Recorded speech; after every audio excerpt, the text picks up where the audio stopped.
நம்ம சிவா டெக்ஸ்டைல்ஸ் பார்த்தீங்கன்னா top collections எல்லாம் இதெல்லாம் எவ்வளோமா? 199. நீ வச்சிருக்கிறமா 369. ஓ பாப்கார்ன் மெட்டீரியலாமா நீ கை வச்சிருக்குது? Super 199 super. இதில் கலர்ஸ் இருக்குது. ஸோ சைஸஸ் வந்துமா? ஓகே இதுமா நீ கையில் வச்சுருக்கிறது 350. அடுத்தது 150.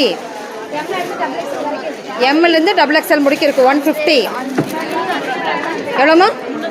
350. Okay 350 umbrella cut. Okay okay ஓகேம்மா சூப்பர். அடுத்தது ஸோ 199லேருந்து பார்த்துட்ருக்குறோம். 350 umbrella type. 199 பாப்கார்னில் நிறைய கலெக்ஷன்ஸ் வந்துருக்குது 199க்குங்க.